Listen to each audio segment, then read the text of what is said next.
Sir आहात का?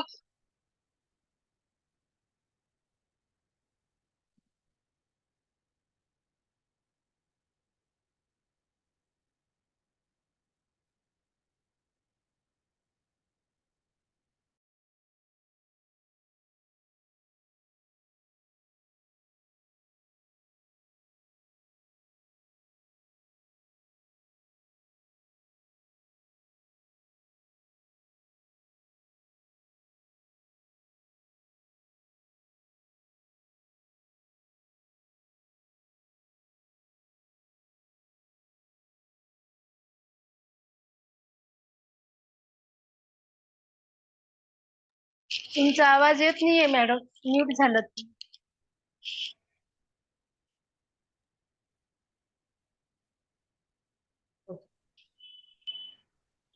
डोळे बंद. ओंकार करूया. पूर्ण शरीर शिथिल करून घेऊया. दोन्ही पाय रिलॅक्स आहेत. दोन्ही हात, शरीराची मागची बाजू. एक श्वास घेऊन श्वास सोडत सोडत पुन्हा एकदा सर्व शरीर रिलॅक्स करायचंय. पोट बाहेरच्या दिशेने सैल सोडून द्यायचंय. डोळे बाहेरच्या दिशेने सैल सोडून द्यायचे. स्टडी करायचंय. श्वासावरती लक्ष. एक ओंकार. एक श्वास सोडून देऊया. दीर्घ खोलवर श्वास भरून घेऊया.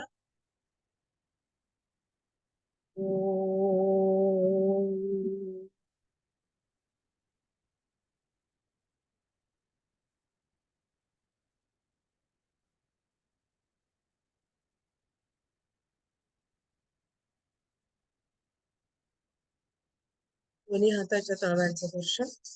निर्माण झालेली भूक. हाताचे कप करून डोळ्याभोवतीच्या स्नायूंना आतल्या पापण्यांची उघडझाप. सावकाश डोळे उघडे.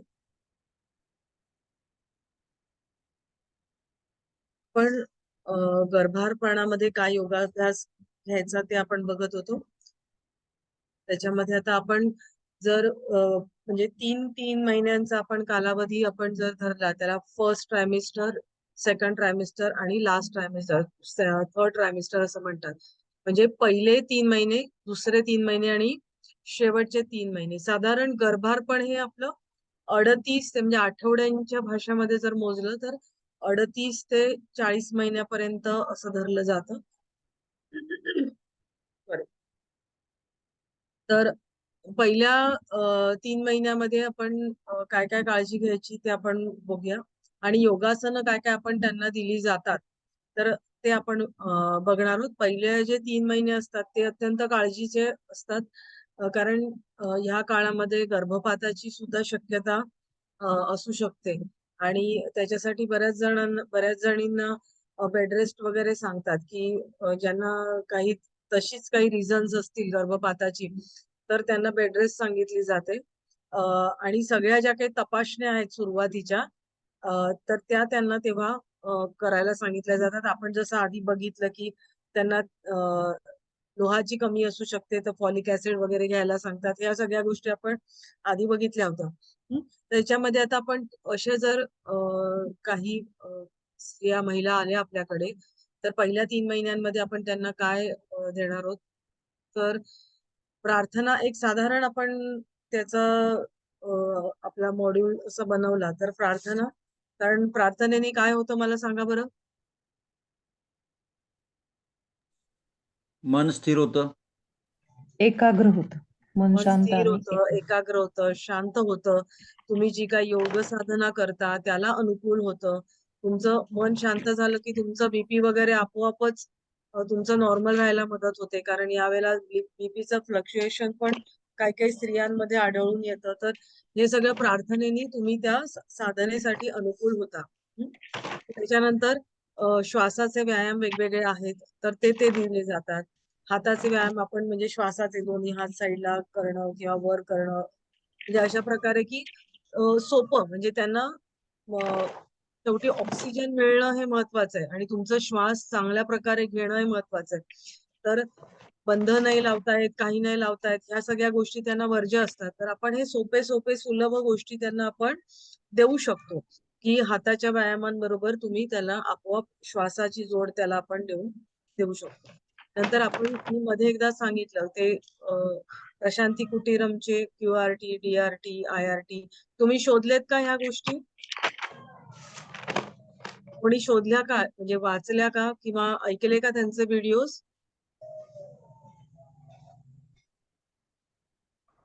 मेडिटेशन्स जे आहेत तर त्याचे तुम्ही व्हिडिओज ऐकलेत का हे? नाहीत ऐकले. जरूर नाही, हे जरूर ऐका. कारण का आपण छोट्या छोट्या गोष्टींमध्ये आपल्याला हे करू शकतो कमी वेळामध्ये. आपल्यासाठी सुद्धा हे खूप चांगले आहेत. हं, तर हे जरूर तुम्ही याचे व्हिडिओज तुम्ही बघा. नंतर शैथिल्यकर व्यायाम, पुढे झुकणं, मागे झुकणं. पण हे आता याचं उभं आपण बघतोय हं. म्हणजे तुम्ही स्क्रीनवर बघत असाल तर खाली खाली जातोय आपण.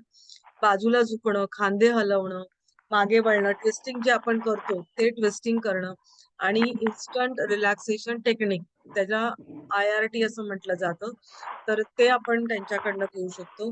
आसनं, उभं राहून अर्धकटी चक्रासन, पादहस्तात हे घेऊ शकतो. बसून वज्रासन, अर्ध मत्स्येंद्रासन, बद्ध कोष्टासन, बद्ध कोणासन, उपविष्ट कोणासन, शशांकासन, सिद्धासन आणि डीप रिलॅक्सेशन टेक्निक म्हणजे DRT 5 मिनिटं आपण म्हणजे आपण 1 तासाचा जर आपण थोडासा एक काळ बनवला त्यांना साधनेचा, तर पाठीवरती झोपून विपरीत करणी डाव्या कुशीला वळून शवासन, त्याच्यानंतर प्राणायाम, नाडीशुद्धी, पोटावरती जी आसनं आहेत ती घ्यायची नाहीये. पोटावर दाब येणारी आसनं कुठली घ्यायची नाही.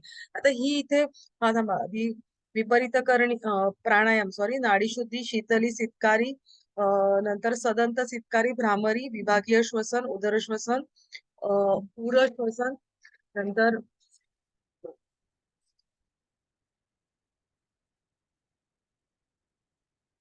त्याच्यानंतर स्कंध श्वसन, योग निद्रा, ध्यान, नादानुसंधान. आता आपण त्यांच्याकडनं नादानुसंधान आणि ओंकार ध्यान हे जास्त वेळ घ्यायचंय आणि सायलेन्स एकदम शांत होऊन त्यांना बसायला सांगायचं. त्राटकाची क्रिया आणि परत प्रार्थनेने शेवट. म्हणजे अशा प्रकारचं तुम्ही त्यांच्याकडनं एक मॉड्यूल आपण बनवून घेऊ शकतो. दुसरी गोष्ट अत्यंत महत्वाची म्हणजे प्रसूतीच्या काळ म्हणजे जे जे कोणी एखाद्या असं गर्भारबाईचं कोणी घेत असेल योगाभ्यास, तर प्रत्येकीची अवस्था वेगळी असते. ही इथे काही उदाहरणं दिली आहेत ती अशीच घ्यायला पाहिजे असं नसतं. ही साधना टेलर मेड असते. म्हणजे आता माझ्या अंगाला बसणारा जर एखादा मला ड्रेस शिवायचा आहे, तर तो माझ्या शरीराने मापाने शिवला जातो, बरोबर? आणि तोच ड्रेस दुसरीला कदाचित घट्ट होईल, लूज होईल, बरोबर? दुसरीला तिच्या मापाचं ब्लाउज शिवायला लागतं किंवा त्याच्या मापाचं शर्ट शिवायला लागतं. एकच टाइप सगळ्यांना बसत नाही. तसंच प्रत्येकीच्या शारीरिक अवस्था वेगळ्या वेगळ्या असतात, प्रॉब्लेम्स वेगवेगळे असतात. तर त्याच्यानुसार आपण ही जी काही योग साधना आहे ती आपण देणार असतो. आता दुसरे 3 महिने असतात. तर दुसरे 3 महिने साधारण म्हणजे 13 ते 27 आठवडे असा तो कालावधी असतो. तर याच्यामध्ये स्त्रीच्या मध्ये पण खूप सारे चेंजेस शरीरामध्ये चेंजेस होत असतात. म्हणजे स्तनांचा आकार वाढायला लागतो वगैरे आणि ह्या पिरियड मध्ये सुद्धा त्यांच्याकडनं खूप साऱ्या टेस्ट काही करून घेतल्या जातात की अल्ट्रासोनोग्राफी वगैरे केली जाते किंवा कुठली टेस्ट असते अॅनोमली स्कॅनिंग टेस्ट असते. म्हणजे ऍक्च्युली की बाळामध्ये काही प्रॉब्लेम्स नाहीये ना, त्याचे शरीराचे वाढ होत आहेत ना व्यवस्थित, म्हणजे त्याला जन्मजात काही दोष आहेत की नाही हे या टेस्ट मधनं कळतं. तर हल्ली ह्या टेस्ट सुद्धा केल्या जातात आणि बऱ्याच वेळेला ह्या म्हणजे या टेस्ट मधनं तुम्हाला त्या बाळाचं सेक्स काय आहे ते पण कळतं. पण आपल्याकडे ते सेक्स सांगितलं जात नाही. म्हणजे मुलगा का मुलगी हे सांगितलं जात नाही. पण या टेस्ट मधनं कळतं. कारण पूर्ण शरीराची वाढ कशी होते, काय होते, शरीरात व्यंग आहे का, हे सगळं त्याच्यामधनं दिसतं. आणि मग आपण ह्या काळामध्येच या दुसऱ्या ट्रायमेस्टर मध्येच कळतं की ते लात मारा, पाय मार, डुशी मारत असतं बाळातून. या सगळ्या गोष्टी ह्या काळामध्ये सगळ्या आपल्याला म्हणजे स्त्रीला कळायला लागतात. युरिन टेस्ट त्यांची केली जाते. म्हणजे ह्या सगळ्या अवस्था या दुसऱ्या ट्रायमेस्टर मध्ये होत असतात. आता आपण त्याच्यामध्ये आपण काय म्हणजे योगोपचार म्हणून आपण काय योग साधना देऊ शकतो. तर पहिले जे आहे ते सेमच राहतं सगळीकडे, प्रार्थना वगैरे, श्वासाचे व्यायाम वगैरे, कारण त्याच्यानी ऑक्सिजन चांगला मिळतो आणि म्हणून हे करणं गरजेचं असतं. शरीराची हालचाल वगैरे पण, सांध्यांची हालचाल पण होते आणि त्याच्याच बरोबर श्वासाची जोड दिली जाते, त्यामुळे दोन्ही फायदे त्याच्यातून होतात. मग ते हात ताणून म्हणजे बाजूला ताणून, वर खाली करायचे, आत बाहेर करायचे, बोट आपण वर असे करतो त्यावेळेला त्याला सगळ्याला म्हणजे सूक्ष्म व्यायामांना आपण श्वासाची जोड देऊन पण त्यांच्याकडनं सगळे हाताचे पायाचे हालचाली करताना श्वासाची जोड द्यायची आणि ते सगळे करून घ्यायचे. नंतर मानेचे व्यायाम सगळे त्यांच्याकडनं करून घेऊ शकतो, व्याघ्र श्वसन करू शकतो. नंतर QRT 3 मिनिट, शैथिल्यकर व्यायाम, पुढे मागे झुकणं, जे आधी घेतलेलं आहे तेच सेम इथे, खांदे हलवणं, मागे वळणं वगैरे. नंतर IRT इथे घेऊ शकतो त्यांच्याकडनं. नंतर अर्ध उभं राहून अर्धकटी चक्रासन, बसून सेम वज्रासन, अर्ध मत्स्येंद्रासन, बद्ध कोणासन, उपविष्ट कोणासन, सिद्धासन. DRT म्हणजे डीप रिलॅक्सेशन टेक्निक. नंतर पाठीवर झोपून विपरीत करणी. आता विपरीत करणी सगळ्यांना नाही जमत, पण ह्या काळामध्ये एक करता येतं की भिंतीला पाय लावायचे, म्हणजे जमिनीवर झोपायचं आणि भिंतीला, कपाटाला पाय लावायचे आणि अशा पद्धतीने आपण त्यांच्याकडनं करून घेऊ, विथ सपोर्ट त्यांच्याकडनं करून घेऊ शकतो. ज्या स्त्रिया आधीपासून करता आहेत आणि ज्यांना काही प्रॉब्लेम नाही त्यांच्याकडून ही आसनं व्यवस्थित त्या स्त्रिया व्यवस्थित करतात. परंतु मी जसं म्हटलं की आधी बरेच जणी करत नाहीत आणि ह्या वेळेला करायला येतात, तर त्यांच्याकडून हे आसन अशा पद्धतीनेच केलं जातं म्हणून कोणीही करून घेत नाही. विथ सपोर्ट किंवा जवळ एखादा माणूस ठेवून अगदी सुलभ जी काही आसनं आहेत ना ती त्यांच्याकडनं करून घेतली जातात. पाठीवर झोपून विपरीत करणी, डाव्या कुशीला वळून शवासन, प्राणायाम, नाडीशुद्धी, शीतली, सितकारी, सदंत, सितकारी, भ्रामरी, विभागीय श्वसन, उदर श्वसन, त्याच्यानंतर स्कंद श्वसन, ध्यान, नादानुसंधान, ओंकार ध्यान, नंतर सायलेन्स मध्ये बसायचे, क्रिया, नाटक आणि प्रार्थनेने शेवट. आता साधारण सगळ्या ह्याच गोष्टी असतात. आता शेवटच्या 3 महिन्यांमध्ये साधारण अशीच हे आहे, पण याच्यामध्ये ह्या काळामध्ये शेवटच्या 3 महिन्यांमध्ये बाळाची वाढ ही फार म्हणजे पोट मोठं झालेलं असतं आणि अवघडले पण आलेलं असतं. तर साधं उठून बसणं किंवा एखाद्या पोलला धरून खाली बसणं ह्याही क्रिया कठीण जातात, पण विथ सपोर्ट ह्या सगळ्या क्रिया त्यांच्याकडून करून घेतल्या जातात. पहिले 2 भाग सेमच आहेत. नंतर QRT, नंतर जे दुसरं आहे की बाजूला झुकायचं, खांदे हलवायचे, मागे वळायचं वगैरे ह्या सगळ्या गोष्टी त्यांना वर्ज्य असतात, कारण का पोट वाढलेलं असतं आणि एकदम झुकणं वगैरे ह्या गोष्टी जमत नाहीत. उभं राहून अर्ध कटी चक्रासन, IRT, नंतर बसून वज्रासन वगैरे ह्या गोष्टी आहेत, म्हणजे खालच्या अर्ध मत्स्येंद्रासन, बद्ध कोणासन वगैरे त्या सगळ्या वज्रासन करू शकतात. सिद्धासन, DRT, नंतर पाठीवर झोपून ते सगळं बाकीचं मॅम पुढचं. हा मॅम बोला. IRTचा मला अर्थच नाही समजला. इन्स्टंट रिलॅक्सेशन टेक्निक, हे आपण मागच्या वेळेला हे सांगितलं होतं. Quick relaxation technique, deep relaxation technique. मी म्हणून तुम्हाला आता विचारलं की तुम्ही बघितलं का हे. मी मागच्या वेळेलाही सांगितलं होतं. त्याचे जे व्हिडिओज आहेत ना हे तुम्हाला YouTube वरती मिळतील. प्रशांती S व्यासाची जी बँगलोरची जी संस्था आहे, तर त्यांनी त्याचे हे मॉड्यूल्स बनवलेले आहेत. तर ते कसे घ्यायचे, म्हणजे आपण शवासनाच्या स्टाईलनी सगळे असतात. इन्स्टंट रिलॅक्सेशन म्हणजे आपण जसं एका जागेवर झोपले आहात तुम्ही आणि पूर्ण सगळं शरीर आवळायचं, घट्ट आवळायचंय आणि एका क्षणामध्ये सगळं सैल सोडून द्यायचंय, ते इन्स्टंट. मग क्विक आणि डीप असं त्यांचे आहेत किती, म्हणजे वेगवेगळे. तर ते तुम्हाला काय ना, आपण इथे सगळं समजावून सांगितलं तर तो आता आपला विषय नाहीये ना प्रॅक्टिकलचा. तर ते तुम्ही एकदा YouTube वरती बघा की तुम्हाला नक्की कळेल आणि तुम्ही जर स्वतःवरती करून बघा, खूप चांगलं त्याच्याने इफेक्ट येतो. आणि त्याचं नाव त्याच्यावर सांगा एकदा त्याचं नाव सांगा. सायक्लिक मेडिटेशन मध्ये पूर्ण विषय व्यास. आहे तो. बरोबर. सायक्लिक मेडिटेशन हे पण आपण बोललो होतो, पण सायक्लिक हा. मेडिटेशन मध्ये आसनांची जोड देऊन सगळं ते घेतलं जातं. सायक्लिक हो. मेडिटेशन मध्ये हे घेतलं जातं, अगदी बरोबर आहे. आणि हे कसं, प्रशांत प्रशांती कुटीरम, S व्यासा. डॉक्टर नागरत्ना आणि नागेंद्रजी यांचं ती संस्था आहे. आणि जरूर जरूर जरूर बघा. सायक्लिक मेडिटेशन मी तुम्हाला विचारलं पण होतं, तुमचे झालेले मेडिटेशनचे प्रकार त्याच्यामध्ये घेतलं जातं.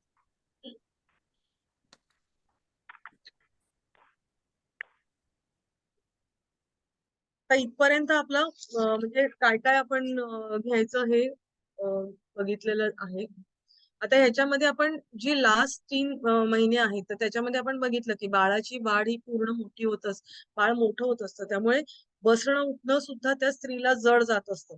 तर त्याच्यानुसार खुर्चीवर बसून किंवा झोपून सपोर्ट देऊन या सगळ्या गोष्टी त्यांच्याकडनं केल्या जातात. आणि त्याच्यामध्ये सुद्धा वेगवेगळ्या टेस्ट असतात त्या त्यांना दिल्या जातात की म्हणजे रक्ताची टेस्ट असते, म्हणजे सोनोग्राफी तर प्रत्येक ट्रायमेस्टर मध्ये केलीच जाते की बाळाची वाढ कशी होतीये किंवा काय होतीये ते बघण्यासाठी. नंतर एक NST टेस्ट ती पण असते, म्हणजे काय की त्याच्यानी बाळ बऱ्याच स्त्रियांना काय होतं की बाळ तुमचं व्यवस्थित वाढ होते पण अजून कळा सुरू होत नाही.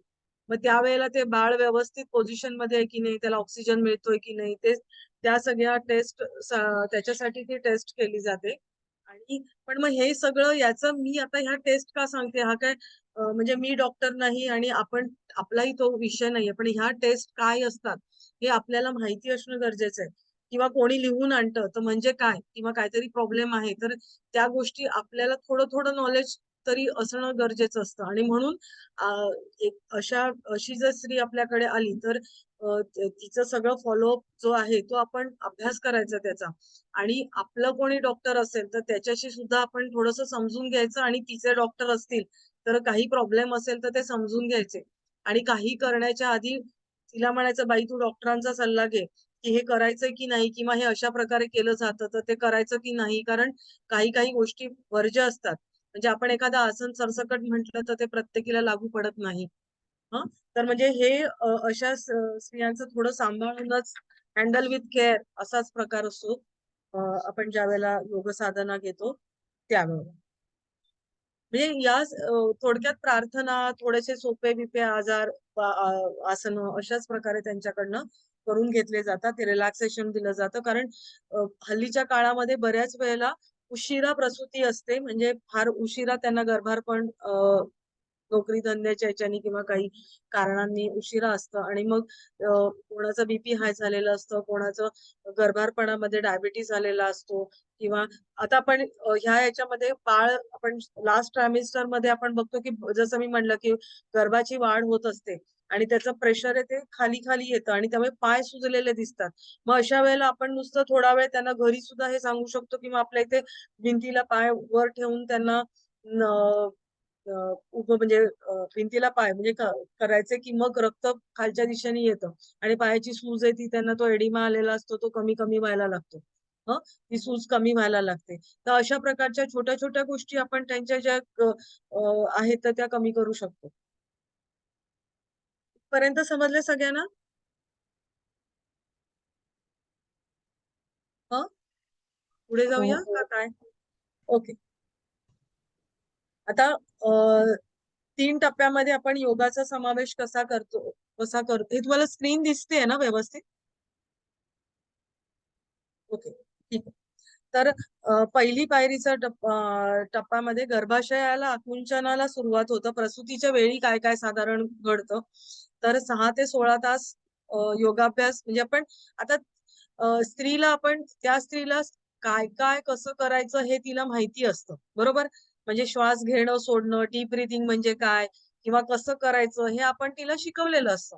आणि आपण जसं आधी म्हटलं की नंतर ज्यावेळेला बाळ खाली येण्यासाठी जोर द्यायचा, तर कसं म्हणजे ती सवय आपण तिला या 9 महिन्यामध्ये आपण तिला हळू-हळू दिलेली असते. तर ह्या प्रसूतीच्या वेळी कसं काय आपण जे 6-9 महिने आपण जे काही केलंय त्याचा आपण वापर करून देऊ शकतो, किंवा त्याचं फीडिंग डोक्यामध्ये फिट्ट बसवायचं. म्हणजे ती जर घाबरून जात असेल एखादी बाई, तर तिला आपण थोडं काउन्सिलिंग करून सांगू शकतो, की "बाबा बाई गं, हे आपण आज शिकलेलो आहो ना, हे असं-तसं तू करू शकतेस." हं, हे आधी काउन्सिलिंग तिला आपण करायचं असतं. तर ज्यावेळेला गर्भाशय आकुंचन होतं आणि 6 ते 16 तास त्याला आपण तो जो पिरियड असतो याचा की साधारण आता असं म्हटलं जातं की ज्यावेळेला काय म्हणूया मुलगा होणार असतो तर त्यावेळेला त्या बाईची प्रसूती पटकन होते. म्हणजे असं आमच्या आज्या किंवा एकूण एक आढळतं. आणि ज्या मुली होणार असतात तर त्या पेन्स असतात ना, कळा थोड्या थोड्या वेळाने येतात. म्हणजे पेन कळ येते, मग ती सबसाइड जाते, मग परत येते, परत म्हणजे ते दुखणं जरा जास्त वेळेचं असतं. आणि मुलं होणार असेल तर जोरात जोरात पेन होतात आणि ती बाईची प्रसूती लवकर होते. म्हणजे अशा प्रकारचं एक साधारण आपल्याला दिसून येतं. पण हल्लीच्या काळामध्ये सी सेक्शनच जास्त केले जातात. तर खोलवर उदर श्वसन केलं जातं किंवा ओंकार जर आपण तिला करायला सांगितला की श्वास घे बाई आणि ओंकार करायचा, की ह्या काळामध्ये ह्याचा केलेला फायदा तुमच्या मनावरती पण होतो आणि त्याचा उपयोग प्रसूती सुलभ होण्यासाठी पण होतो. आता दुसरा जो टप्पा आपण जर म्हटला प्रसूतीच्या वेळी तर गर्भ तो बाहेर यायला सुरुवात झालेली असते. तर त्यावेळेला गर्भाशय मुख जे आपण बघितलं आधी आपण ज्यावेळेला स्त्रीची रचना बघितली त्यावेळेला तर ते गर्भाशयाचं मुख पूर्ण उघडतं आणि तर आणि बाळ बाहेर यायला लागतं. तर हा साधारण 90 मिनिटाचा म्हणजे 1.5 तासाचा भाग असू शकतो. तर योगाभ्यास तर या वेळेला काय करता येऊ शकतं तर अंतरकुंभकासहित कळा देणं. आता आपण तिला कुंभक शिकवत नाही, पण साधारण कशा प्रकारचं असतं आपण हे तिला सांगून तिच्याकडनं करून घेता येतं की श्वास घ्यायचा आणि नंतर मग आपण जोरात आपण जे पुश कर म्हणतो ना तसं पुश केलं तर ते बाळ आपलं खाली सरकायला मदत होते. आणि धारणायुक्त मनाने संपूर्ण आता हे जे वाक्य आहे हे आपल्या योगाच्या परिभाषेमधलं वाक्य आहे. बरोबर? तर हे आपण तसं तिला सांगून तेवढं समजणार नाहीये. पण हे आपण योगाच्या परिभाषेतलं वाक्य आहे की धारणायुक्त मनाने संपूर्ण प्राणाला अपानाकडे वळवण्याचा प्रयत्न करणे. म्हणजे काय? श्वास घ्यायचा आणि तो पूर्णपणे खालच्या दिशेने सरकवायचा. बरोबर? प्राणाला अपानाच्या दिशेने म्हणजे खालच्या दिशेने त्याला अपानाचं काम आहे ना. अपान वायूचं काम आहे. आपण आधी ज्या वेळेला प्राण, अपान वगैरे व्यान, उदान बघितलं तर अपानाचं काम हे खालच्या दिशेने असतं. बरोबर? मलमूत्र विसर्जन आणि ज्यावेळेला गर्भारपणामध्ये ज्यावेळेला बाळ बाहेर येतं त्यावेळेला ते अपानाचं कार्य असतं. तर त्या प्राणाला आपण खाली सरकवतो. श्वास घेतो आणि पुश कर म्हणतो. त्यावेळेला ते बाळ खाली येतं. आणि ह्या वेळेला तुमचं मन शांत ठेवण्यासाठी मानसिक ओंकार सुद्धा करू शकतो. मनामध्ये आपण ओंकार करता येतो. आता तिसरी पायरीचा योगाभ्यास त्याच्यामध्ये म्हणजे जी थर्ड स्टेज असते तर त्याच्यामध्ये ते बाळ बाहेर येतं आणि ज्याला वार म्हटलं जातं किंवा गर्भाशयाला जी नळिनी म्हणजे आपलं जिथून अन्न बाळाला मिळत असतं जी ट्यूब असते आणि जी गर्भाला आतून अटॅच असते त्याला तर ते सगळं प्लासंटा म्हटलं जातं. वार आपण ज्याला म्हणतो ना की जिथे अटॅच असतं तसं तर आणि नळी असते ती बाळाच्या बेंबीपर्यंत जोडलेली असते. तर ती बाहेर येते. नाळ पण बाहेर पडते. तर त्याला 5 ते 10 मिनिटं असा हा कालावधी जातो.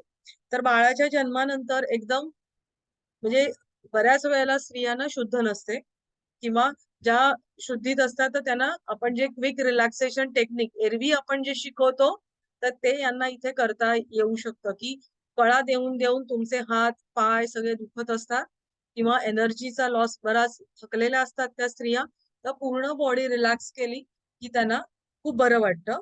तर हे आपण आधी आपण शिकवलेलं असतं ते त्यांना ह्या काळामध्ये उपयोगाला पडतं. डीप ब्रीदिंग नंतर ह्या सगळ्या आणि जी वार आहे तर ती बाहेर पडेस तोपर्यंत आपण श्वास रोखून धरून नंतर अंतरकुंभकामध्ये ह्या गोष्टी केल्या तर ती वार बाहेर पडायला सुद्धा लवकर मदत होते. कारण बऱ्याच जणींची ती सुद्धा बाहेर पडायला वेळ लागतो. तर आपण ह्या योगाभ्यासाचा त्यांना जर म्हणजे माहित असतील ह्या सगळ्या गोष्टीची आपण माहिती दिलेली असेल QRT, DRT ह्या सगळ्या गोष्टी करून घेतलेल्या असतील तर त्याचा निश्चित त्यांना त्यावेळेला फायदा होतो. तर ह्या पुढचं जे आहे तर ते तुम्ही हे इंग्लिशमध्ये लिहिलेलं आहे तर ते तुम्ही नंतर वाचून घ्या. से म्हणजे काय काय आपण जे मराठीतनं बोललो ते साधारण इंग्लिशमध्ये ते लिहिलेलं आहे. आता हे आपलं इथे संपलंय. तर मला सांगा इथे तुम्हाला काही इथपर्यंत काही कळलं नाहीये किंवा असं काही आहे का मला?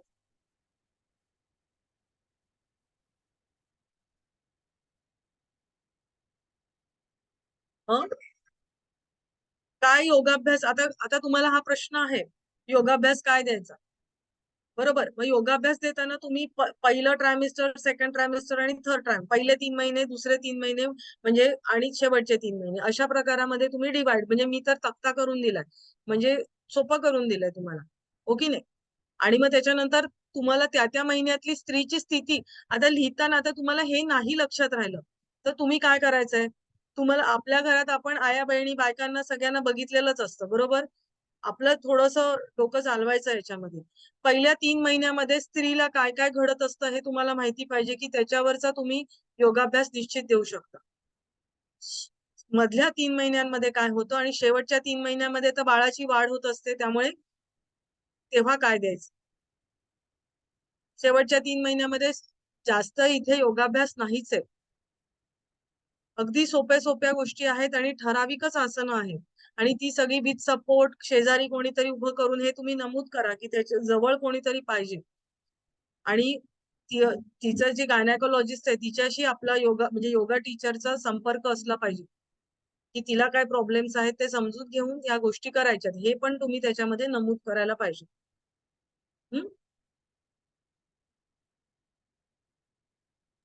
मॅडम, नादानुसंधान म्हणजे नेमकं काय करून घ्यायचं? कारण आम्ही एकदा प्रॅक्टिस केली होती तेव्हा कानं बंद करून, डोळे बंद करून नाकातून मकाराचं जास्त दीर्घ उच्चार केले. ओके. आपण त्यांच्या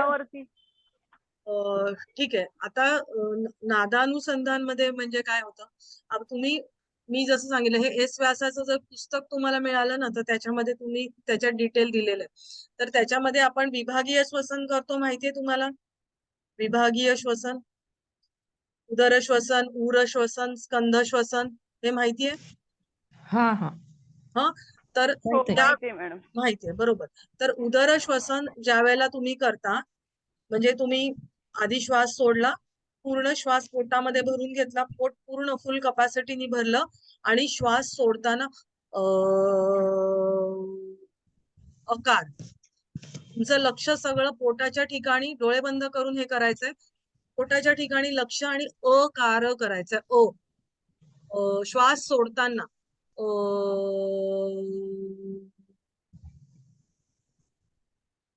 नंतर ज्या वेळेला तुम्ही पुढं श्वसन कराल, छाती तुमची चेस्ट पुढे आणि साईडला तुमची एक्सपांड होते. अरे इथे सगळे गेले का? लीव झाले का?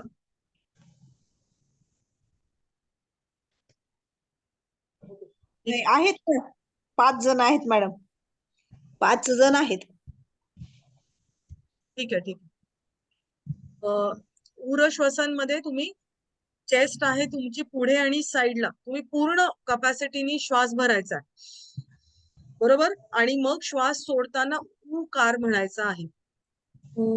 आणि छातीच्या मध्यभागी लक्ष द्यायचं आहे, की हे करताना तुम्हाला छातीच्या मध्यभागी त्याची कंपनं तुम्हाला जाणवतात, बरोबर?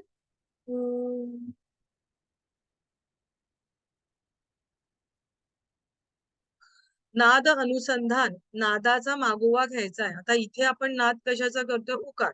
मग त्याच्यानंतर स्कंध श्वसन करतो, त्यावेळेला श्वास सोडताना मकार, जीभ तुमची टाळूला लावायची आणि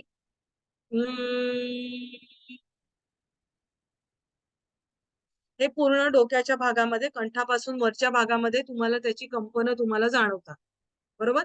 आणि ज्यावेळेला पूर्ण केलं जातं उदर, आता हे अशा प्रकारे ते नादाचा मागोवा घेतला जातो. आणि मग नंतर पूर्ण योगिक श्वसन पण केलं जातं, की ज्याच्यामध्ये पोट, छाती, खांदे पूर्ण भरले जातात आणि तुमच्या श्वासाचा 1/3 अकार, 1/3 उकार आणि 1/3 मकार अशा प्रकारे, म्हणजे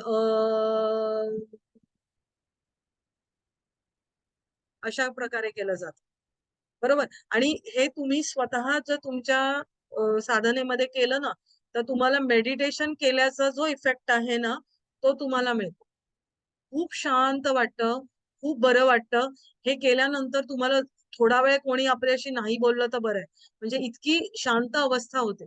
म्हणजे 3 राउंड अकार, 3 राउंड उकार आणि 3 राउंड मकार केले आणि योगिक श्वसनात म्हणजे संपूर्ण एक चे तुम्ही जर राउंड केले, तर तुम्हाला खूप बरं वाटतं त्याच्यात. म्हणजे हे मेडिटेशनचाच हा एक प्रकार आहे, म्हणजे नादानुसंधान. नादाला ओंकार मेडिटेशन ना? ओमकार हा. मेडिटेशन मी स्वतः अनुभव घेतला ह्याचा मॅडम. हा, तर ते हे म्हणजे याला आपण अनुसंधान म्हणजे मागोवा घेणं, बरोबर.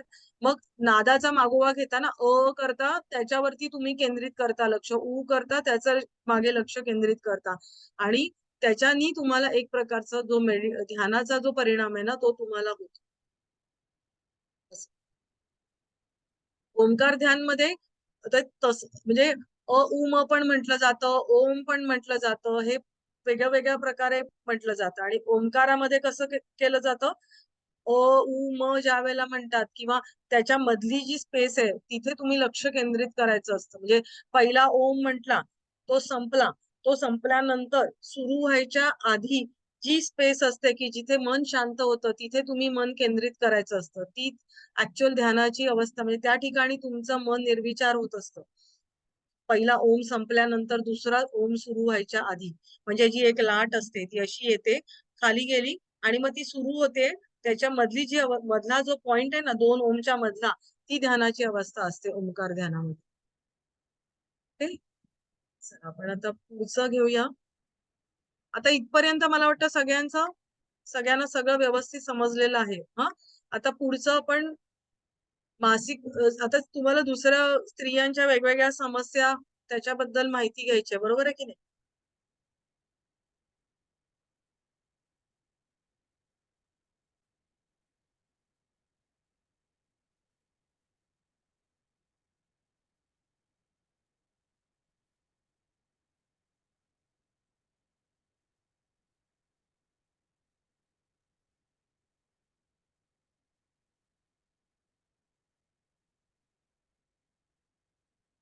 आता ज्या वेळेला आता स्त्रियांच्या प्रॉब्लेम्स आपण ज्या वेळेला म्हणतो, तर त्याची स्त्रियांचे बरेचसे प्रॉब्लेम्स हे सगळे मासिक पाळीशी रिलेटेड असतात, हो की नाही?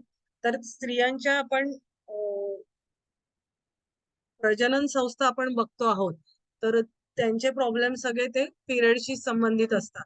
तर त्यांचं चक्र काय आहे आणि म्हणजे त्याची एक माहिती घेऊन आपण हळूहळू पुढे जाणार आहोत. तर मासिक पाळीचं चक्र काय असतं, तर बीजांड कोशातून दर महिन्याला एक बीज बाहेर पडतं. आपण बीजांड कोश आपण ज्या वेळेला आकृती बघितलेली होती त्यावेळेला त्याच्यामध्ये बघितलेलं होतं की ते बीजांड कोश असतं गोल, आणि त्याच्यातून आपण त्याच्या भोवती असे फॅब्री असतात आणि त्याच्यातून मग एक नळी आहे आणि मग ती नंतर इथे गर्भाशयाला जोडलेली असते आतमध्ये, की नाही?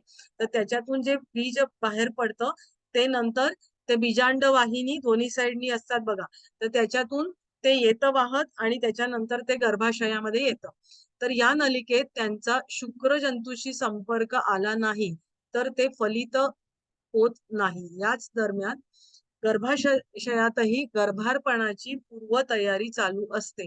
आता गर्भारपणाची पूर्वतयारी चालू असते तर ती काय, तर थोडक्यामध्ये आपण जर साध्या भाषेमध्ये म्हटलं तर पाहुणा येणार असेल आपल्याकडे तर आपण कसं घर जरा नीट नेटकं करतो की नाही, तसं जर ते जर फलित होणार असेल तर त्याच्यासाठी गर्भाशयामध्ये त्याची व्यवस्था आधी केली जाते की त्याची गादी तयार केली जाते, आणि तीच जी आहे जर नाही फलित झालं तर पिरियडच्या रूपाने ते जो थर तयार झालेला आहे, जी गादी तयार झाली आहे ती मासिक स्त्रावाच्या रूपाने बाहेर पडते. याच दरम्यान गर्भाशयातही गर्भधारणेची पूर्वतयारी चालू झालेली असते, परंतु गर्भधारणा न झाल्याने ही तयारी वाया जाते. त्यामुळे फलित न झालेले बीजांड गर्भधारणेकरिता तयार झालेली काही द्रव्ये व काही प्रमाणात रक्त, आपण त्यावेळेला बघितलं की गर्भाशयाची आतली जी बाजू आहे तर त्याला रक्तवाहिन्यांचा खूप पुरवठा केलेला असतो. तर हे त्याच्यामध्ये आता जे तयारी जी आधी म्हटलेली आहे त्याच्यात काय काय असतं, ह्या सगळ्या गोष्टी असतात. तर हे रक्त योनी मार्गातून बाहेर टाकून दिलं जातं. ही उत्सर्जनाची क्रिया सामान्यतः 3 ते 4 दिवस पर्यंत चालते. यालाच मासिक पाळी असंही म्हणतात. हे चक्र, हे पूर्ण चक्र, जे बीजांड हे होऊन नंतर पुन्हा पिरियड्स येणं, हे सगळं जे काही चक्र आहे ते 28 दिवसांचं असतं. ज्या दिवशी हा रक्तस्राव बाहेर पडायला सुरुवात होते हा मासिक पाळीचा पहिला दिवस मानला जातो. हे स्राव पहिले 3 दिवस चालतात, चौथ्या दिवशी थांबतो. आणि नंतर 14व्या दिवशी नवीन स्त्री बीजांड वाहिनीत येतं व पुढे ते गर्भाशयामध्ये येतं. 28 दिवसानंतर पुन्हा मासिक स्त्राव सुरू होतो. म्हणजे हे सगळं एक चक्र मासिक पाळीचं आहे की बीजांड मध्ये ते बीज तयार होतं, मग ते येतं, मग त्याच्यानंतर म्हणजे अशा प्रकारचं हे चक्र आतमध्ये जो स्त्राव जे म्हटलेलं आहे की गर्भधारणे करता ती जी काही द्रव्य स्त्रवलेली असतात, त्याच्यात रक्त असतं आणि जर ते फलित नाही झालं बीजांड तर ते बीजांड सुद्धा ते नंतर मासिक स्रावाच्या रूपाने हे नंतर 28व्या दिवशी बाहेर पडलं जातं आणि असं हे एक चक्र चालू राहतं. तर त्याला ते मासिक पाळीचं चक्र असं म्हटलं जातं. आता हे इथे आपण 3 ते 4 दिवस मासिक पाळीचा स्त्राव जे म्हटलेलं आहे, तर हे काही स्त्रियांच्या बाबतीत थोडं जास्त म्हणजे कमी जास्त काळ असू शकतं, पण नॉर्मली हे 3 ते 4 दिवसाचा हा कालावधी असतो. आता याच्यामध्ये इन्व्हॉल्व काय होतात तर हायपोथॅलॅमस आणि पिट्युटरी ग्लॅंड आणि ओव्हरी याच्यामध्ये इन्व्हॉल्व होत असतात.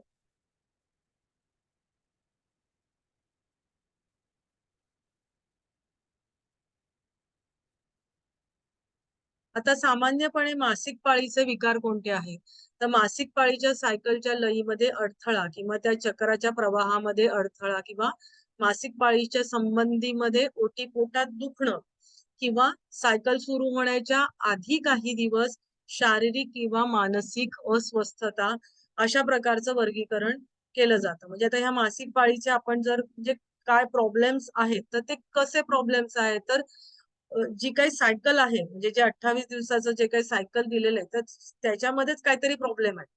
हं किंवा त्या चक्राचा जे प्रवाह चालू आहे त्याच्यामध्ये अडथळा येणं.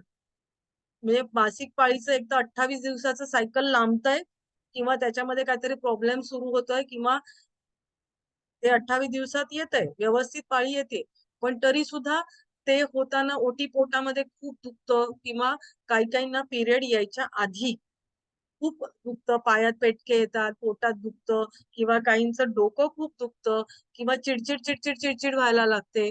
मग काहींच्या शरीरातून म्हणजे आगीचे लोळ येत आहेत असं वाटतं, उष्णता वाढते त्यांची. म्हणजे अशा अनेक प्रकारच्या आधी त्यांना तक्रारी होतात किंवा चालू असताना तक्रारी म्हणजे असे सगळे मासिक पाळीच्या संबंधी जर आपण विचार केलं तर त्या स्त्रियांना प्रॉब्लेम येऊ शकतो. आता त्याचं जर आपण आता हे वरती आपण सर्वसाधारण भाषेमध्ये काय काय प्रॉब्लेम्स आहेत बघितले. तर आता ह्याच आपण मेडिकल टर्म्स मध्ये काय सांगता येईल तर वेदनादायक मासिक पाळी म्हणजे त्याला म्हटलं जातं की डिस्मेनोरिया.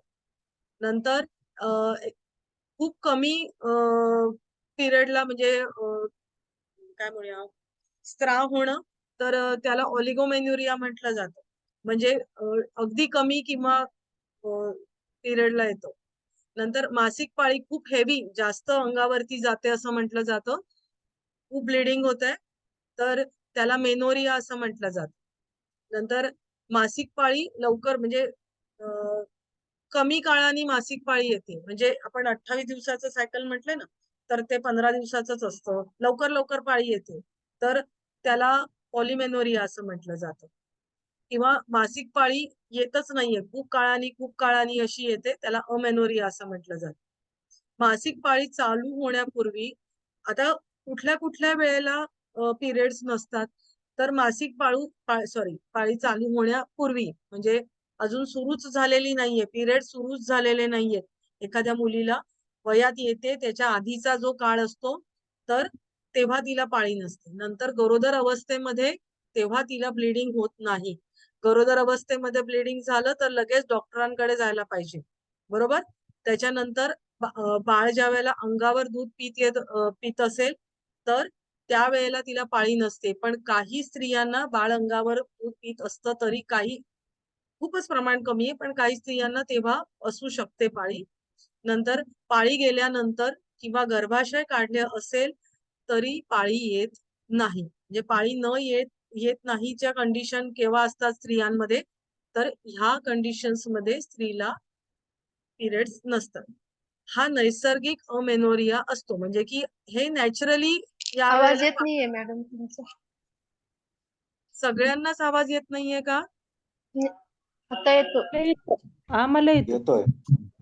बरं ठीक आहे, कारण कधी कधी माझ्या इथे सुद्धा थोडस नेटवर्क प्रॉब्लेम असतो कधी कधी.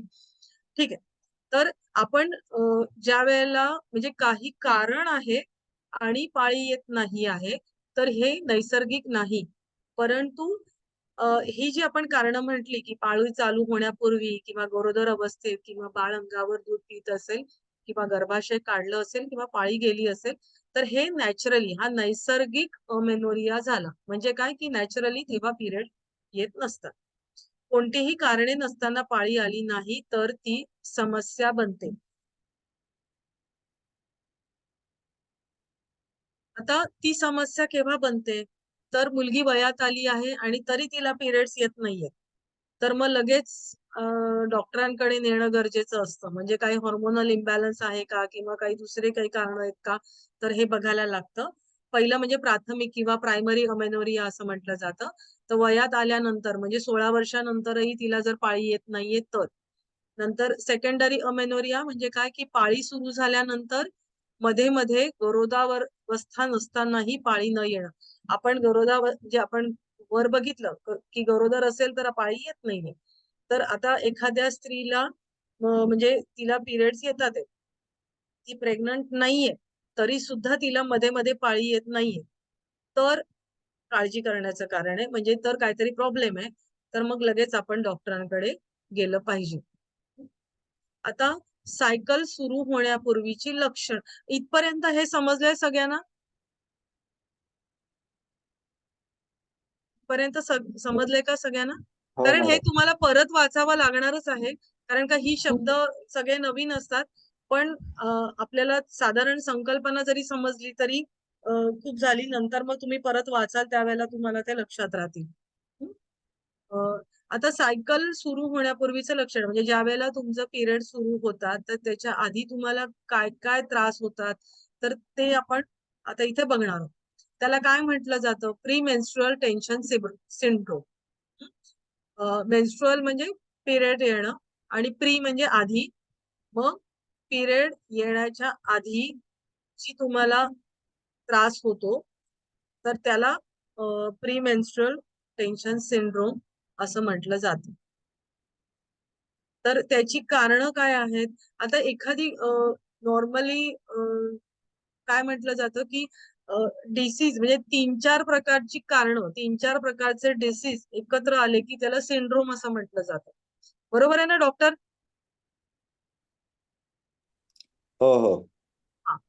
तर म्हणजे एकच कारण असेल तर त्याला सिंड्रोम नाही म्हटलं जात. 3-4 प्रकारची कारणं अशी एकत्र येतात, तर त्याला सिंड्रोम असं म्हटलं जातं. तर ती काय असतात की पिरियड येण्याच्या आधी ती तुम्हाला लक्षणं दिसतात आहेत. हं. तर त्याची कारणं काय आहेत तर ती आपण बघूया. की प्रत्येक प्रकारानुसार वेगळी विशिष्ट कारणं असतात. जसं मी म्हटलं की जशी व्यक्ती बदलले की त्याची कारणं बदलतात, त्याचं शरीर बदलतं आणि म्हणून मग ही कारणं वेगवेगळी तुम्हाला दिसून येतात. पण त्याच्यात सुद्धा आपण जर सर्वसामान्यपणे सगळ्यांच्या केस स्टडी केल्यानंतर तुम्हाला काय कारणं दिसून येतात, तर अयोग्य आहार विहार, जीवनसत्वांची कमतरता, स्त्री संप्रेरक असतात, स्त्री हॉर्मोन्स असतात, त्यांचं प्रमाण कमी जास्त असणं. नंतर स्त्री बीजाची निर्मितीच न होणं, गर्भाशयाची योग्य वाढ न होणं, गर्भाशयामध्ये गाठी किंवा फायब्रॉइड्स म्हणतो आपण ते असणं, अति शारीरिक श्रम असणं, मानसिक आणि भावनिक ताण असणं. म्हणजे सगळं तुमचं व्यवस्थित आहे, पण तुमचा मानसिक आणि भावनिक ताण अति असला तरी सुद्धा प्रॉब्लेम तुम्हाला असू शकतात. नंतर उष्ण पदार्थांचे जास्त सेवन करणं, अनुवंशिकता, स्थूलता, क्षयरोग किंवा कॅन्सर यांच्यासारखी लक्षण.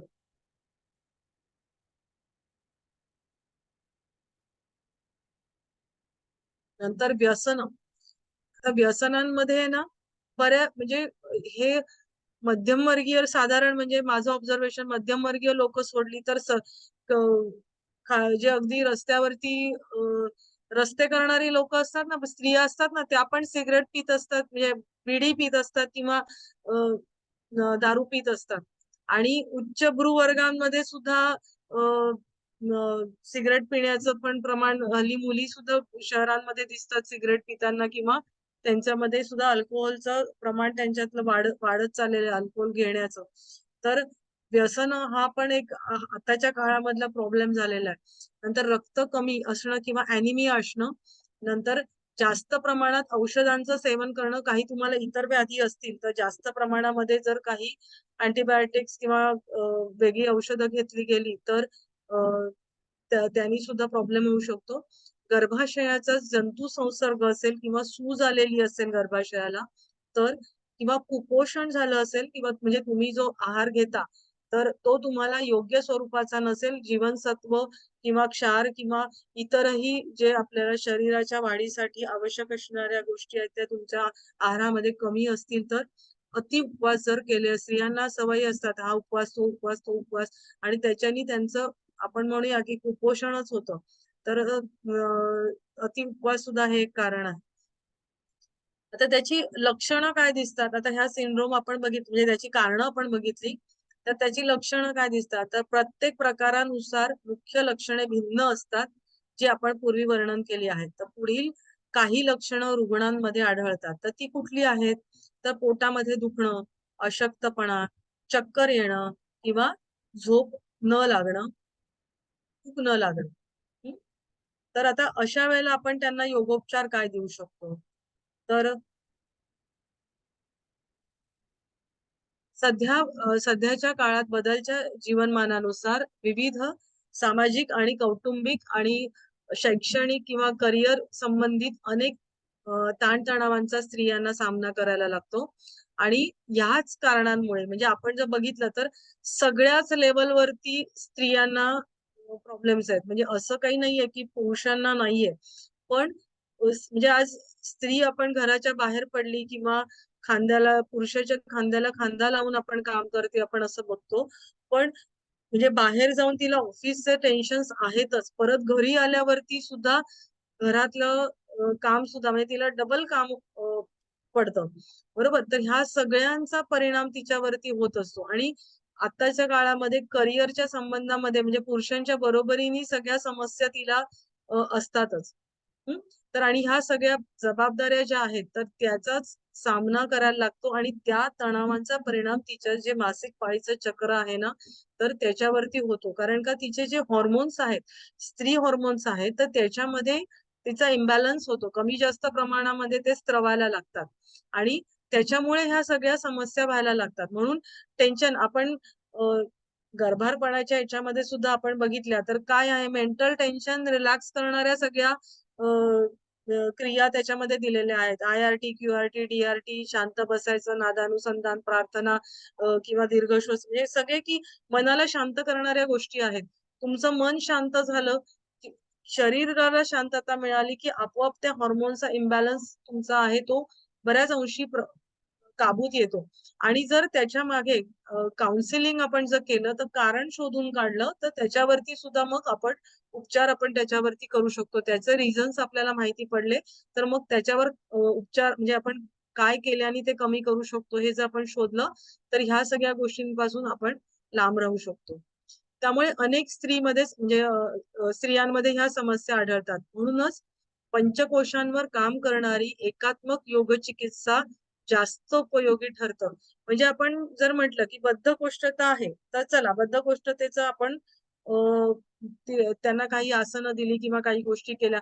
पण आपण बद्धकोष्ठतेचा पण विचार करताना बऱ्याच वेळेला आपण मानसिकदृष्ट्या पण विचार करतो, की बद्धकोष्ठता झाली आहे, हा माणूस कदाचित म्हणजे इतर सगळं ठीक आहे. पण मग तरी का प्रॉब्लेम आहे? जर तो माणूस हट्टी असेल ना, तर ती टट्टी बाहेर येत नाही. हेही कारण त्याच्यामागे असतं. म्हणजे थोडंसं मानसिक पण कारण बऱ्याच वेळेला असतं. तर आणि इथे तर स्त्रीचं शरीर एखाद्या यंत्राप्रमाणेच असतं. तर त्या सगळ्या गोष्टीचा परिणाम तिच्या सगळ्या कोशांवरती जर आपण तिला योग साधना दिली, तर तिला लवकर फायदा आपल्याला झालेला दिसून येतो. म्हणून अन्नमय कोश, प्राणमय कोश सगळ्या कोशांवरती द्यायची. एक त्याला आपण काय म्हणतो? एकात्म योग चिकित्सा. हं? अ, म्हणून पंचकोशावर काम करणारी एकात्मिक योग चिकित्सा याच्यावरती जास्त उपयोगी ठरते. आणि त्याचबरोबर वैद्यकीय सल्ल्याने त्या त्या कारणानुसार उपचारांची जोड दिल्यास परिणाम लवकर दिसू लागतात. म्हणजे स्त्रीला ऍक्च्युअल प्रॉब्लेम काय आहे, मी जसं म्हणतात, तर तो जर तुम्हाला कळला तर तो पण म्हणजे डॉक्टरी शारीरिक प्रॉब्लेम असेल तर तुम्ही डॉक्टरी सल्ल्याने तोही उपचार देता. इथे योगाचा उपचार करताना तुम्ही शारीरिक, मानसिक, भावनिक सगळ्या लेवलवरती तुम्ही तिला योगोपचार देता आहात. तर त्याचा कलेक्टिव्ह इफेक्ट असा होतो की ती तिच्या प्रॉब्लेम्स मधनं लवकर बाहेर येऊ शकते. आता ह्याचा म्हणजे काय तर संप्रेरकांच्या कमतरतेमध्ये संप्रेरकांचा योग्य डोस दिला म्हणजे काही त्यांना हॉर्मोनल इम्बॅलन्स असतो. तर मग त्यावेळेला डॉक्टरांकडे जाऊन त्यांनी जर ते सगळ्या तपासण्या करून घेतल्या आणि ते मॅनेज केलं त्यांचा डोस वगैरे, आणि मग आहार, रक्ताची, जीवनसत्वांची कमतरता असल्यास योग्य तो आहार, चौरस आहार घेतला, किंवा ओबेसिटी असेल तर त्याच्याशी संबंधित आपण काही गोष्टी केल्या, तर योग्य व्यायाम म्हणजे योगासनाबरोबर फास्ट एक्सरसाइजची जोड दिली, कारण ओबेसिटी असते किंवा काही इतरही कारण असतात. तर अशा सगळ्याचा कलेक्टिव्ह इफेक्ट असा होतो की तिला लवकर आपण बाहेर काढू शकतो. आपण इथे थांबूया. हा, 1-2 ओळी वाचूया. नाही, थांबूया आपण इथे, कारण एकात्म योग चिकित्सा हा पूर्ण वेगळा विषय आपण याच्यामध्ये घेणार आहोत. होस्ट करा, ओके, तुम्ही होस्ट आहे. ठीक आहे, ठीक आहे.